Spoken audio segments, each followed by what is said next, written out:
Hello दोस्तों, आपका स्वागत है हमारे यूट्यूब चैनल में। आज हमारा टॉपिक है जियोग्राफी 7th क्लास एनसीईआरटी की।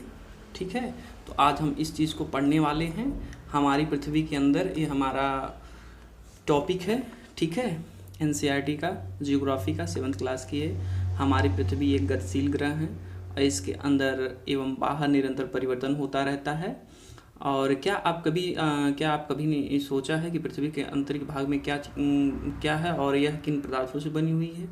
तो हम यहाँ पे देखेंगे पृथ्वी ये क्या है। हमारी पृथ्वी गोल है। ठीक है, गोल तो नहीं है फिलहाल, ये अंडे के आकार की होती है। ठीक है, ये जो इसका क्या ऊपरी जो सतह होती है इसको प्रपटी के नाम से जानते हैं, जिसको स्थलमंडल हम जिस पर निवास करते हैं। उसके जस्ट नीचे होती है मेटल होती है। ठीक है, उसके जस्ट और नीचे यानी थर्ड लेयर होती है आंतरिक क्रोड, यानी कि क्रोड मेटल के नाम से भी जानी जाती है। तो ये चीज़ें आप लोगों को पता होना चाहिए। अब देखिए प्रॉपर्टी की जो प्रॉपर्टी है ये कितने किलोमीटर होती है, तो आपको ये प्रॉपर्टी 35 मैं आपको लिख कर बता देता हूँ, क्योंकि आप लोग मिस्टेक कर देते हैं चीज़ों को। ठीक है, ये इसकी जो देखिए इसमें लिखा गया है ना, पृथ्वी की सतह की सबसे ऊपरी परत को प्रपटी कहते हैं। यह सबसे पतली परत होती है। यह महाद्वीपीय संघित में 35 किलोमीटर एवं समुद्री सतह में केवल 5 किलोमीटर होती है। ठीक है, तो ये जो चीज़ें हैं आप लोगों को पता होना चाहिए। ये कितनी किलोमीटर पे जो प्रपटी होती है ये कितने किलोमीटर की है, तो ये 35 किलोमीटर। कितने? 35 किलोमीटर। ठीक है, अब स्थलीय सीमा पे जो चीज़ें हैं ये कितने, स्थलीय सीमा पे जो चीज़ें आप मैं इधर देखिए ये क्या है, समुद्री सीमा पे देखिए। जो समुद्री सीमा होती है, मान लीजिए ये समुद्र है। ठीक है, ये समुद्र है, तो ये समुद्री सीमा पे कितने किलोमीटर पे है? समुद्री सीमा पे कितना? 5 किलोमीटर। ठीक है, ये चीज़ें आप लोगों को पता होनी चाहिए। यहीं पे बच्चे मिस्टेक करते हैं। किसी भी तैयारी के लिए आप लोग इस चैनल को सब्सक्राइब करें और पढ़ने के लिए आसान शब्दों में मैं आप लोगों को समझाने की कोशिश करूंगा। यह सबसे पतली परत होती है, महाद्वीपीय संघित में होती है, 35 किलोमीटर है। समुद्री सतह में 5 किलोमीटर है। ठीक है, तो और महाद्वीपीय संघित मुख्य रूप से ये जो लेयर बनी होती है किसमें? सिलिका एवं एल्मुना से बनी होती है, जैसे खनिजों से बनी हुई है। ये जो दो खनिजों से संयोग से बनी होती है। ठीक है, इसको मैं लिख कर भी बता देता हूँ। ठीक है, सिलिका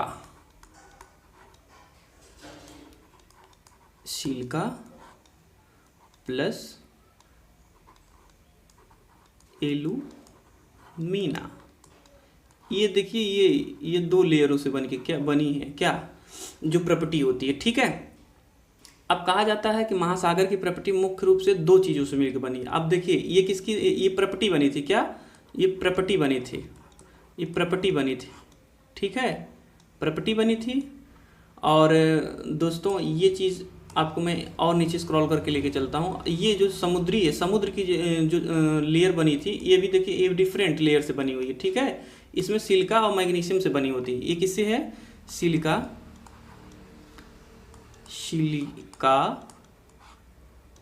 प्लस मैग्नीशियम।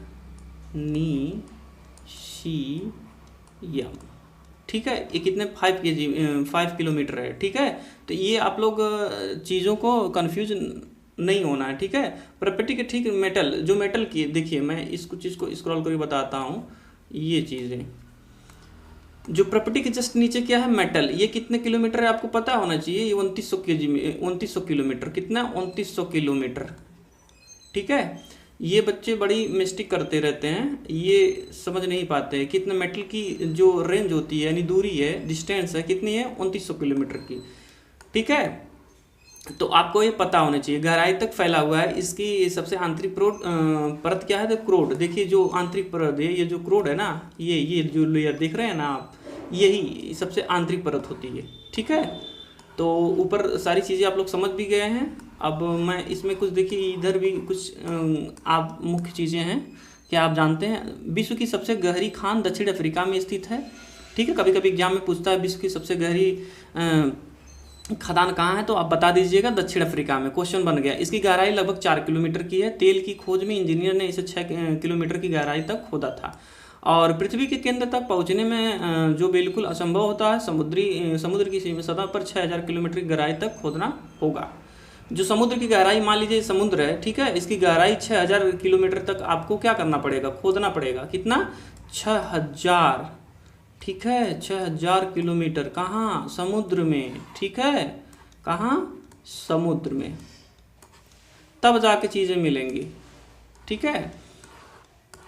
और मैं पृथ्वी की त्रिज्या देखिए, अब पृथ्वी का आयतन केवल 0.5% होता है, पृथ्वी का जो आयतन होता है, ठीक है, ये जो है क्या, पृथ्वी का आयतन 0.5 होता है, और प्रॉपर्टी का 16% होता है, और मेटल नहीं, देखा, पृथ्वी का आयतन केवल 5% हिस्सा ही प्रॉपर्टी का है, प्रॉपर्टी का बस 0.5% है, ठीक है। आई एम सॉरी, जो मैंने बताया पहले, ठीक है। 16% मेटल है और 83% हिस्सा जो क्या है, क्रोड का, जो बीच वाला भाग है, मैं दिखा देता हूँ आपको, ठीक है। जो ऊपरी सतह है, ठीक है, तो 0.5 है, और सेकंड जो लेयर होती है, ठीक है, इसका आयतन है। अब प्रॉपर्टी का अब मेटल कितने परसेंट है? 16%। कितना? ये कितना परसेंट है आपको देखिए, मेटल, जो मेटल है ये कितना परसेंट है? 16%, ठीक है। और जो क्रोड का भाग है ये 83% है भाई, देख लेना, ठीक है। और पृथ्वी की त्रिज्या है, देखिए यहाँ पे मैंने नोट किया है, ठीक है, आपको दिखा देता हूँ। यहाँ पे पृथ्वी की त्रिज्या है 6371 किलोमीटर। कितना किलोमीटर में है भाई, ठीक है। अब जिसकी त्रिज्या लगभग, और मैं इसको चीज़ में पढ़ने की कोशिश कर रहा हूँ, देखिए प्रॉपर्टी के ठीक नीचे मेटल होता है जो 2900 किलोमीटर की गहराई तक फैला होता है, इसकी सबसे आंतरिक परत क्रोड है, ठीक है। और जिसकी त्रिज्या लगभग 3500 किलोमीटर होती है, यह मुख्यतः निकेल और लोहे की बनी होती है, ठीक है। तो निफे और निकल, ये दो चीज़ें इंपॉर्टेंट है, इसको नोट कर लीजिएगा। केंद्रीय क्रोड का तापमान और एवं दाब काफ़ी उच्च होता है। अब देखिए इसमें भी कुछ चीज़ें पॉइंट हैं। सेल किसे कहते हैं? अक्सर एग्जामों में पीछे सेल एवं खनिज। पृथ्वी की प्रॉपर्टी अनेक प्रकार के सेलों से बनी होती है। पृथ्वी की प्रॉपर्टी बनने वाले खनिज पदार्थ के किसी भी प्राकृतिक पिंड को सेल कहते हैं। कभी कभी एग्जाम में बाबू पूछता है ना, सेल किसे कहते हैं, तो आप कह सकते हैं प्रॉपर्टी के अनेक प्रकार के सेल, जो चट्टानें हैं, ठीक है, जो बनी होती है प्रॉपर्टी बनने वाले खनिज पदार्थ, ठीक है, किसी भी प्राकृतिक पिंड को सेल कहते हैं। सेल विभिन्न रंग और आकार एवं गठन की हो सकती हैं। मुख्य रूप से देखिए, मैंने पॉइंट भी इंपॉर्टेंट कर लीजिएगा, ठीक है बाबू, ये इंपॉर्टेंट कर लीजिएगा, वेरी इंपॉर्टेंट है। तो मुख्य रूप से सेल 3 प्रकार के होते हैं। अग्नि सेल, जिसे इंग्लिश में बोलते हैं इग्नियस सेल, ठीक है, अवसादी सेल, जिसका इंग्लिश में बोलते हैं सेडिमेंट्री, और कायांतिक सेल, मेटामॉर्फिक सेल, ठीक है, अक्सर पूछा जाता है। तो जो द्रवित मैग्मा होकर ठोस हो जाता है और इस प्रकार बने सेल को अग्नि सेल कहते हैं। इसे प्राथमिक सेल के भी नाम से पूछा, कभी कभी एग्जाम में पूछता है प्राथमिक सेल किसे कहते हैं, तो आप बता देंगे अग्नि सेल। मैं क्वेश्चन भी आपको पुटअप करता जा रहा हूँ जिससे आपको किसी प्रकार की समस्या ना हो। अग्नि सेल 2 प्रकार के होते हैं, एक अंतर्भेदी सेल होता है, एक बहिर्जनित सेल होता है, ठीक है बाबू। तो ये चीज़ें आप लोगों को पता होना चाहिए। देखिए यहाँ शब्द की उत्पत्ति कैसे हुई, इग्नियस यानी लैटिन शब्द से बना हुआ है, और इग्निस जिसका अर्थ होता है अग्नि। सेंडिमेंट्री लैटिन शब्द से बना हुआ है, जिसे सेंडिमेंट्स कहते हैं, जिसका अर्थ होता है स्थिर। मेटामॉर्फिक जो ग्रीक शब्द है, कभी देखिए कि ये किस क्वेश्चन में आते हैं, कंफ्यूज हो जाते हैं बच्चा। मेटामॉर्फिक ये देखिए ग्रीक शब्द है, सेंडामेंट्री ये लैटिन शब्द है, और इग्नियस भी लैटिन शब्द है। तो मेटामॉर्फस होता है जिसका अर्थ होता है रूप परिवर्तन, ठीक है। तो क्या आप ज्वालामुखी से निकलने वाली लावा की कल्पना कर सकते हैं? वास्तव में आग की तरह लावा द्रवित मैग्मा ही लावा है, जो पृथ्वी के आंतरिक भाग से निकलकर सतह पर आता है। जब द्रवित लावा पृथ्वी की सतह पर आता है, यह तेजी से ठंडा हो जाता है। प्रकृति पर इस प्रकार से बने सेल बहिर्जनित अग्नि सेल के नाम से भी जाने जाते हैं। यह संरचना बहुत महीन दानों वाली होती है। उदाहरण के लिए जैसे बेसाल्ट की चट्टानें होती, दक्कन का पठार जो तो बेसाल्ट की सेलों से ही बना होता है। कभी कभी एग्जाम में पूछता है बेसाल्ट की चट्टानें किससे बनी होती है, कौन से सेल होते हैं, तो इसे अग्नि सेल में बहिर्जनित अग्नि सेल्स के नाम से भी जाना जाता है। द्रवित मैग्मा कभी कभी भू प्रकृति के अंदर गहराई में ठंडा हो जाता है। इस प्रकार बने सेल अंतर्भेदी सेल के नाम से भी जाने जाते हैं। धीरे धीरे ठंडा होने के कारण दानों का रूप ले लेते हैं, जैसे ग्रेनाइट ऐसे ही आप लोग घरों में लगते हैं ना ग्रेनाइट, उदाहरण के लिए लेई मसालों द्वारा चट्टानों का चूर्ण बनाने में, मतलब कभी कभी देखे ना आपने घर में सील लोड़ा बनते हैं गांव में खाना बनाने के लिए, मसाले पीसने के लिए अपघर्षण पत्थर का भी उपयोग करते हैं, वे ग्रेनाइट के बने होते हैं। सैल लुढ़ककर चटककर एवं एक दूसरे से टकराकर छोटे छोटे टुकड़ों में टूट जाते हैं। इन छोटे कणों को अवसाद कहते हैं। जैसे कोई चीज़ होता, चट्टा मिट्टी होती है, जब कटती है, जैसे मारे पेड़ पौधे नहीं होती है, तो वे पानी का जब बहाव होता है ना, छोटे छोटे मिट्टी का जो कण होता है कट के निकलने लगते हैं, तो उसी को अवसाद के नाम से भी जाना जाता है। देखिए ये पॉइंट कभी कभी पूछता है, ठीक है। सैल जो चट्टाने होती, छोटे छोटे टुकड़े चटक कर एक दूसरे से टकरा कर छोटे छोटे टुकड़ों में टूट जाते हैं, इन छोटे कणों को अवसाद कहते हैं। ठीक है, कभी डिफिनीशन लिखने के लिए आ गया तो आप लोग लिख सकते हैं। अवसाद में जैसे हवा होती है, जल होती है, ठीक है, एक स्थान से दूसरे स्थान पर पहुंच जाता है, जमा कर दिया जाता है। अदृढ़, औषध दबकर एक कठोर होकर शैल की परत बनाते हैं। इस प्रकार सेलों को अवसादी सेल के नाम से भी जाना जाता है। उदाहरण के लिए जैसे एग्जाम्पल भी कभी कभी एग्जाम में पूछ देता है, यूपी पीसीएस में और टेट में, ठीक है। तो बलुआ पत्थर रेत के दाने से बनता है और इन शैलों में पौधों और जानवरों एवं अन्य सूक्ष्म जीवाणुओं को कभी कभी इन शैलों पर भी रहे हैं, जीवाश्म भी हो सकते हैं। अग्नि शैल अवसादी शैल उच्च ताप एवं दाब के कारण कार्यान्तिक शैलों में परिवर्तित हो जाते हैं। कभी कभी आपने देखा है अग्नि शैल अवसादी शैल उच्च ताप में बहुत ज़्यादा हीट हो जाते हैं, ठीक है, 1000 डिग्री के ऊपर हो जाएंगे, तो दाब के कारण कार्यान्तिक शैल में परिवर्तित हो जाते हैं। उदाहरण के लिए चिकनी मिट्टी, स्लेट, चूना पत्थर संगमरमर में परिवर्तित हो जाता है।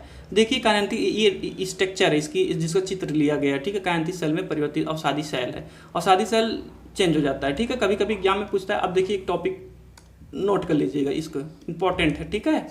ये जीवाश्म किसे कहते हैं, कभी कभी एग्जाम में पूछ, सेलों की परतों में दबे मृत पौधे एवं जंतुओं के अवशेषों की जीवाश्म कहते हैं। एग्जाम में कभी बाबू पूछ देता है, ठीक है। इसमें आप कंफ्यूज होने की जरूरत नहीं है, मैं इसीलिए इंपॉर्टेंट कर दिया, आप नोट भी कर लीजिएगा इसको, ठीक है।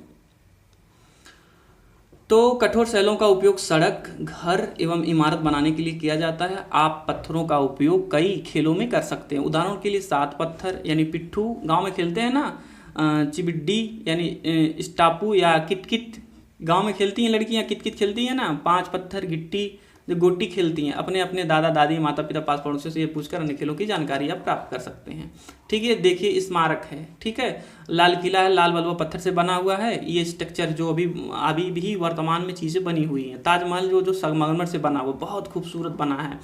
आपको आश्चर्य होगा कि निश्चित दशाओं में इस प्रकार के शैल चक्रीय एक दूसरे में परिवर्तित हो जाते हैं। एक शैल से दूसरे शैल में परिवर्तित होने की इस प्रक्रिया को शैल चक्र कहते हैं। कभी कभी शैल चक्र के बारे में पूछ देता है, तो आप कह सकते हैं किन्हीं निश्चित दशाओं में एक प्रकार के शैल चक्री एक दूसरे से परिवर्तित हो जाते हैं। एक सेल से दूसरे सेल परिवर्तित होने की इस प्रक्रिया को चक्री शैल के नाम से भी जाना जाता है। द्रवित मैग्मा ठंडा होकर अग्नि शैल बन जाता है। अग्नि शैल छोटे छोटे टुकड़ों में टूटकर एक स्थान से दूसरे स्थान पर स्थानांतरित होकर अवसादी शैल का निर्माण करते हैं। ताप एवं दाब के कारण अग्नि शैल अवसादी शैल कार्यान्तिक शैल में बदल जाते हैं। अत्यधिक ताप एवं दाब के कारण कार्यान्तिक शैल पुनः पिघलकर द्रवित मैग्मा में बदल जाता है, पुनः ठंडा होकर अग्नि शैल के रूप में परिवर्तित। अब देखिए इसमें चित्र है, ठीक है, ये मैग्मा है, ठीक है, ये यहाँ से लावा निकला है, फिर अग्नि शैल में होगा परिवर्तित हो गया, फिर देखिए अवसाद के रूप में हो गया, अवसाद जाकर देखिए इसे सर्कल में जाके अवसादी शैल बन गया, फिर यहाँ से ये ठंडा होकर क्या कार्यान्तिक शैल में चेंज हो गया, ठीक है। तो ये आपको पूरी तरह से स्पष्ट जानकारी होनी चाहिए, ठीक है। तो शैल विभिन्न प्रकार की खनिजों से बनी होती है। खनिज जो है प्राकृतिक रूप से पाए जाने वाले पदार्थ हैं, निश्चित भौतिक गुणधर्म एवं निश्चित रासायनिक मिश्रण से होता है। खनिज मानव जाति के लिए बहुत महत्वपूर्ण, कुछ उपयोग भी ईंधन की तरह होता है, जैसे कोयला, प्राकृतिक गैस, पेट्रोलियम, ठीक है। इसका उपयोग उद्योग, औषधियों और उर्वरकों में जैसे लोहा, एल्युमिनियम, सोना, यूरेनियम, ठीक है। ये टॉपिक आपको अच्छे से स्पष्ट समझ में आया होगा। पृथ्वी की परतें 3 लेयर होती हैं। शैल किसे कहते हैं ये मैंने अभी बताया। 3 प्रकार के शैलों के नाम बता दीजिएगा आप लोग। देखिए अग्नि शैल, ठीक, कार्यान्तिक शैल, ये चीज़ें आपको ऊपर दी गई है। शैल चक्र किसे कहते हैं, शैलों का उपयोग कहाँ कहाँ किया जाता है, कार्यान्तिक शैल किसे कहते हैं, ये चीज़ें आपको पता होनी चाहिए। ये आप MCQ लगाकर कमेंट करिएगा। आपको जो चीज़ समझ में नहीं आए मैं आपको समझाने का ही प्रयास करूँगा, ठीक है। आप लाइक करिएगा, कमेंट करिएगा, सब्सक्राइब करिएगा, अपने दोस्तों को क्या करिएगा, शेयर भी करिएगा। थैंक यू सो मच दोस्तों।